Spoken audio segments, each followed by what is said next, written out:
I thought I finally made it, after years of struggling. I got my dream job in a new city, a fresh start, a better life. And then, like fate, my best friend Liam offered me his beautiful apartment for half the price. I felt like the luckiest person alive. But then things started to feel wrong. Every morning I woke up exhausted, like I hadn't slept at all. My mind felt foggy, heavy, and one day I realized something that made my stomach drop. My undergarments were disappearing from my private cabinet. That's when I installed a hidden camera, and what I saw on that footage, I still can't believe my best friend, the person I trusted most, was capable of doing that to me. What happened next changed everything. I still remember the smell of that old room. It wasn't just damp, it was suffocating. Like the walls had absorbed years of other people's failures and were now quietly leaking them back into the air. Every morning, I'd wake up to the faint scent of mold mixed with instant coffee. My blanket clinging to me because the humidity never really left. The ceiling had this crack running across it like a fault line. And sometimes I'd lie there staring at it, wondering if one day it would just split open and swallow everything whole, including me. That room was all I could afford, a single flickering bulb, a rusted fan that groaned louder than it cooled, my suitcase permanently half open in the corner. Because there was no point pretending. I had enough space to unpack. I used to count coins before buying groceries. Literally count them. There were days when dinner was just plain bread and tap water, and I'd convince myself it was enough, that I was fine, that this was temporary. But temporary has a way of feeling permanent when you're stuck inside it. I worked 2 jobs back then, one during the day, one at night. My body was constantly aching, my eyes burning from lack of sleep. I remember once falling asleep on the bus and missing my stop by 6 stations. I didn't even panic. I just sat there, too tired to care, staring out the window as the city blurred into something unrecognizable. I felt invisible, replaceable, like I was just surviving, not living. And then the email came. I almost didn't open it. I thought it was spam at first, some corporate-sounding subject line with words like opportunity and final selection, but something made me click. I still remember how my fingers trembled as I read it. The offer, the salary, the relocation. It didn't feel real. I read it again, and then I just sat there, silent, staring at the screen while my heart pounded. So hard it felt like it might break, through my ribs. I got the job, a real job, in a new city, a chance to start over. I laughed, actually laughed out loud, which felt strange because I hadn't heard that sound from myself in a long time. Then I cried, not softly, ugly, uncontrollable sobs that came from somewhere deep inside me, like years of exhaustion were finally spilling out, for the first time in what felt like forever. I could breathe. Finding a place in the new city wasn't easy, though. Everything was expensive, too expensive. I spent hours scrolling through listings, my excitement slowly turning into that familiar knot of anxiety in my chest. What if I couldn't afford it? What if this opportunity slipped through my fingers, just because I didn't have a decent place to stay? And then I saw it, a beautiful apartment, spacious, fully furnished, bright, modern, almost too perfect, at half the market price. I frowned at the screen, suspicious. There had to be a catch. There's always a catch, but curiosity got the better of me, and I clicked on the listing. The contact name made my breath hitch. Liam. For a second, I thought it was just a coincidence. It had to be, right? But when I opened the profile, there he was. Same smile, same warm, familiar eyes. Liam Carter, my Liam, my best friend from college. I felt something shift inside me, something soft, something safe. Memories rushed back all at once. Late night study sessions, shared meals when we were both broke, the way he used to check in on me, always making sure I got home safe. He was different. That's what I used to tell everyone. Liam isn't like other guys. He listens. He understands. He doesn't make you feel small. Back then, he was the only person I trusted completely. Without thinking too much, I messaged him. His reply came almost instantly. "Maya, is that really you?" I could practically hear his voice in those words. We talked for hours that night. It felt like no time had passed at all. He told me about the apartment, how he had an extra place he wasn't using, and when I hesitated about the price, he just laughed it off. "Come on, Maya," he said during our call, his voice warm and familiar. "You really think I'd charge you full rent? After everything? Everything!" That word lingered. "Are you sure?" I asked quietly. "I don't want to be a burden." "You're not a burden," he replied, softer now. "You never were." Something in my chest eased. Maybe this was it. Maybe this was the universe finally being kind to me. The day I arrived, the city felt overwhelming, loud, alive, full of possibilities. But the moment I stepped into the apartment, Everything else faded. It was beautiful. Sunlight streamed through large windows, casting golden patterns across the polished wooden floors. The air smelled fresh, like clean linen with a hint of something citrusy. The furniture was modern but cozy, soft gray couches, glass tables, and a thick carpet that felt like clouds beneath my feet. I actually hesitated at the door, afraid to step in, like I didn't belong there. "Hey!" Liam's voice broke through my thoughts. I turned and there he was. For a moment, we just looked at each other, and then he smiled, that same old smile, and pulled me into a hug. It felt safe. "You made it," he said. "I made it," I whispered back. The rest of the day blurred into warmth and laughter. He helped me unpack, joking about how I still folded clothes the same way. At one point, he handed me a cup of coffee, and I realized I hadn't even asked for it. He just remembered how I liked it. 2 sugars, no cream. That's the thing about Liam. He notices. In the kitchen, we talked for hours while he cooked dinner. The smell of garlic and butter filled the space, wrapping around me like a comfort I hadn't felt in years. "Remember that time you almost failed economics?" He teased, stirring the pan. I rolled my eyes. "I didn't fail. You cried in the library. I was stressed." He laughed, and for a moment, it felt like we were back there again, 2 broke students, sharing cheap food and big dreams. "You've changed," I said quietly, watching him. "Have I?" He glanced at me. "Not in the ways that matter." He smiled at that, but didn't say anything. Dinner was simple, but it tasted perfect, warm, real. I didn't rush it. I let myself enjoy every bite, every second. Because for once, I wasn't thinking about survival. I was just living. That night, I stood on the balcony, looking out at the city lights stretching endlessly into the distance. The air was cool against my skin, carrying faint sounds of traffic and distant laughter. I wrapped my arms around myself, a soft smile forming on my lips. I had a good job, a beautiful home, and someone I trusted. Someone safe. I'm lucky, I whispered to myself. And I meant it. Behind me, the apartment was quiet, peaceful, perfect. I didn't notice the small black lens tucked into the corner of the ceiling. I didn't notice how the silence wasn't empty, just waiting. I just stood there, breathing it all in, believing, truly believing that I had finally found my safe place. At first, I thought it was just the job. New city, new responsibilities, new pressure. It made sense that I'd feel tired, but this wasn't normal tired. This was something else. It started quietly, almost unnoticeable. The kind of exhaustion you shrug off because you want to believe it's nothing. I'd wake up in the mornings feeling like I hadn't slept at all. Even though I clearly had, my body would feel heavy, like someone had wrapped invisible weights around my limbs while I slept. My eyelids, God, they felt like lead. I'd sit up in bed, blinking slowly, trying to gather my thoughts, but my mind would feel foggy, like I was thinking through a thick layer of smoke. Simple things took effort, remembering what day it was, what time I had to leave. Even forming a sentence in my head felt delayed, like my brain was lagging behind reality. And there was always this strange taste in my mouth, metallic, bitter. I'd brush my teeth twice, sometimes 3 times, trying to get rid of it, but it lingered, faint, stubborn. "Rough night?" Liam would ask casually, handing me coffee in the kitchen. "Yeah, I don't know," I'd mumble, forcing a small smile. "Just getting used to everything, I guess." He'd nod like it made perfect sense, like nothing was wrong.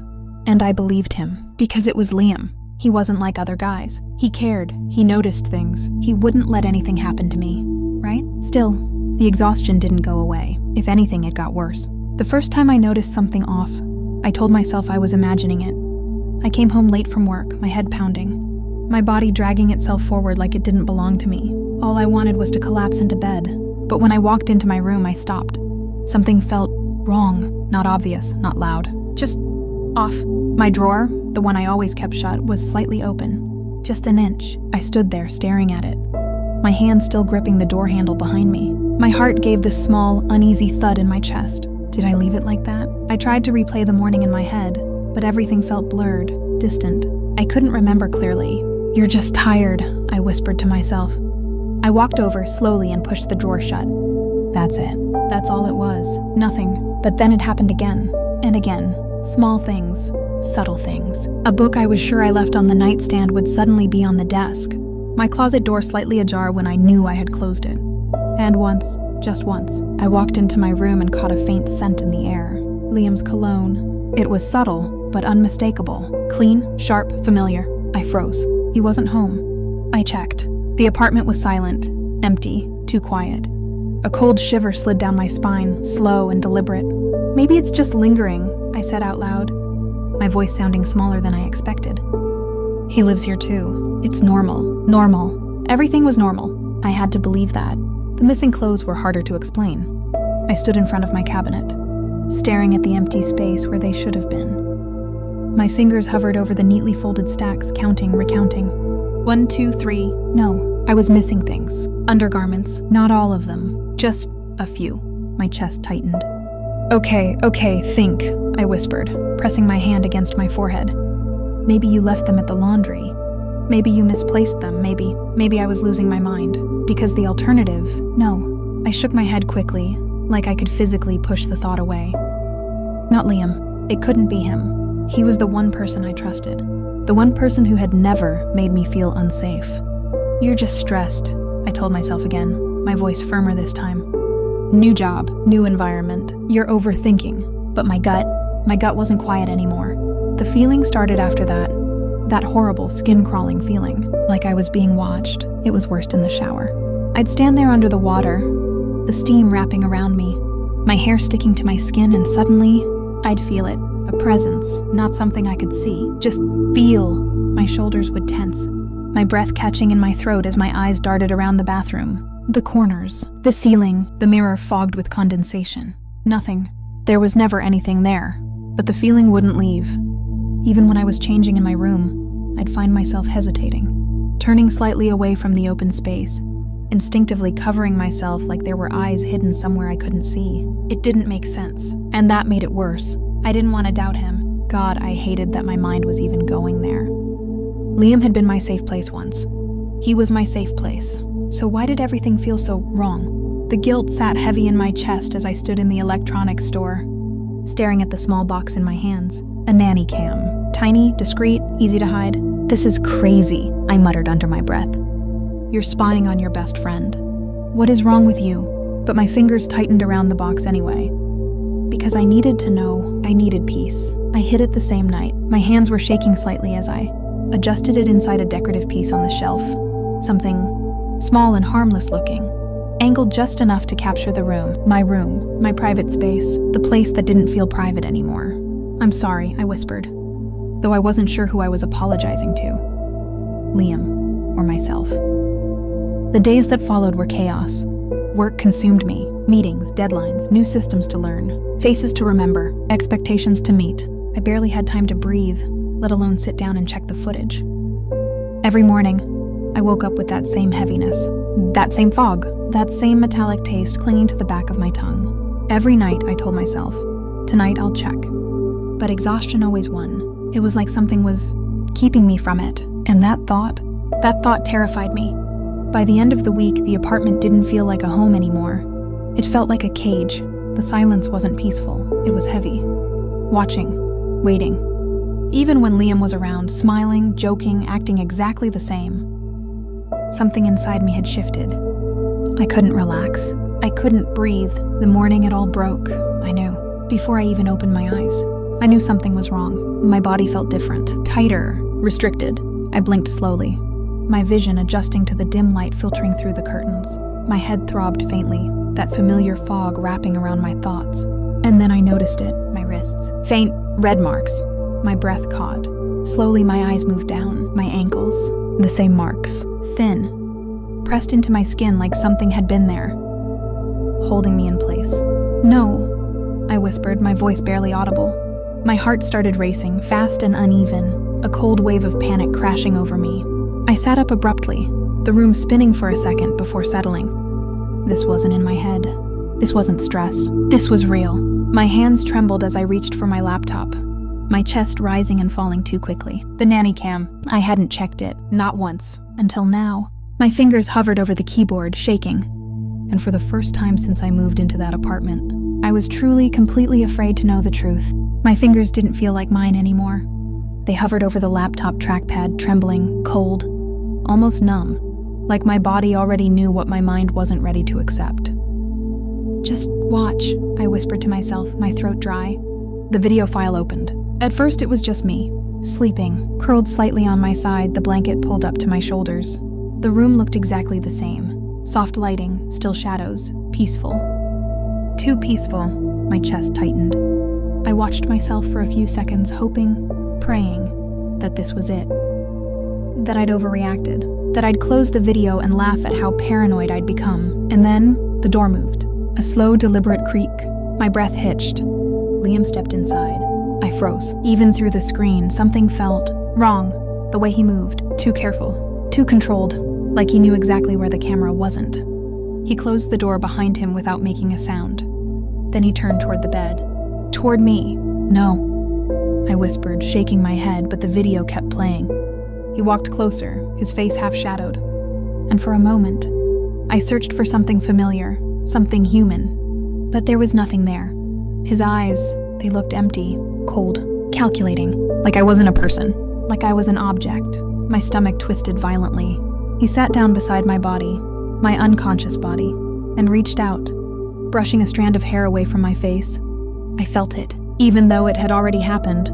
Even though it was just a recording, my skin crawled like it was happening again. Perfect, he murmured softly.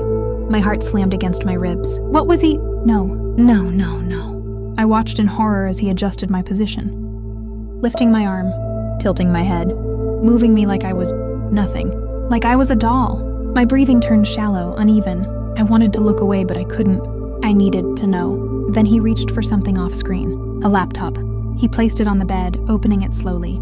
The glow from the screen lit up his face, and for the first time I saw it clearly. There was no warmth left, no kindness, just something dark, something rotten. A voice crackled through the speakers, distorted, low. Is she dead? She's not moving. My entire body went rigid, every muscle locked in place as a cold wave of terror washed over me. Liam let out a small, amused breath. No, he said calmly. Too calmly. She's just perfectly sedated. Sedated. The word echoed in my skull, loud and suffocating. My hands started shaking harder. I've got something special planned for the live stream tomorrow night, he continued, adjusting the camera angle slightly. When she's awake. My vision blurred. The room around me felt like it was collapsing inward. The high-tier clients are paying double. Something inside me snapped. This wasn't real. It couldn't be real. Liam. My Liam. The one I trusted. The one I believed in. He wasn't just hurting me. He was selling me. My stomach lurched, and I barely made it to the edge of the bed before gagging. My entire body convulsing as the reality sank in. I was never safe. Not even for a second. This apartment, this gift, it wasn't a home. It was a cage, a trap, and I had walked right into it. I didn't think. I reacted. My body moved before my mind could catch up. I grabbed my phone, my bag, anything within reach. My heart was pounding so hard it felt like it might burst through my chest. I needed to get out. Now. I rushed toward the front door, my breath coming in short, sharp gasps. Please, I whispered, fumbling with the lock. My finger slipped. I tried again, twisted the handle. Nothing. It didn't move. A cold dread settled in my stomach. No. I pulled harder. Still nothing. The lock. It wasn't just locked. It was sealed, changed. From the outside. My hands started shaking uncontrollably as I backed away slowly, my pulse roaring in my ears. I wasn't getting out that way. I turned and froze. Liam was standing there, leaning casually against the wall like he'd been there the whole time, watching me, waiting. My breath caught in my throat. For a second, neither of us moved. And then he smiled. But it wasn't the same smile. It was wrong, twisted, empty. You weren't supposed to see that yet, he said quietly. My legs felt weak, but I forced myself to stand my ground, even as every instinct screamed at me to run. How long? My voice came out shaky, barely recognizable. How long have you been doing this? He tilted his head slightly, like he was considering the question. Long enough, he replied. You should be grateful, Maya. Grateful. The word hit me like a slap.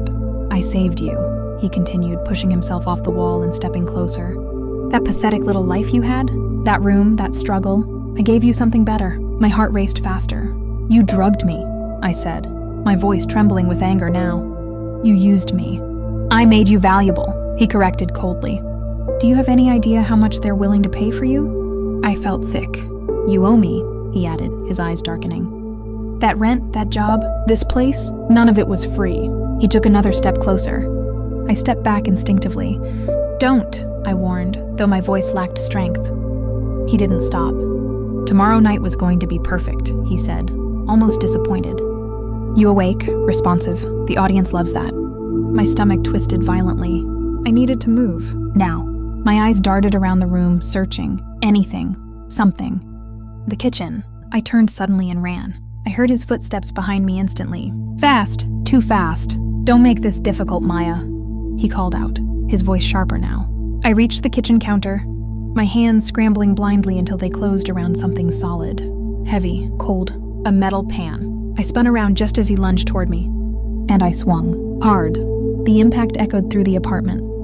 He staggered back with a grunt, clearly not expecting resistance. Adrenaline surged through me like fire. I didn't wait. I ran past him, my breath ragged, my vision shaking. The back hallway. There had to be another way out. My fingers brushed against a small door, barely noticeable before. I yanked it open. A service exit. Unlocked. My heart leapt. Behind me, I heard him recovering. "Maya!" I didn't look back. I ran, out of the apartment, into the hallway. My feet slammed against the floor as I sprinted, my lungs burning, my chest aching. "Help!" I screamed, my voice breaking. "Someone help me!" Footsteps behind me, closer, faster. I could feel him gaining on me. Tears blurred my vision as I pushed myself harder, my entire body shaking with fear and adrenaline. "Help me!" My voice echoed through the corridor as I ran blindly toward the elevator. Toward anything. Toward anyone. With Liam's footsteps right behind me. I don't remember pressing the elevator button. I don't remember how long I kept screaming. All I remember is the moment the world shifted. Voices. Real voices. Not distorted. Not hidden behind screens. Human. Hey, what's wrong? Are you okay?"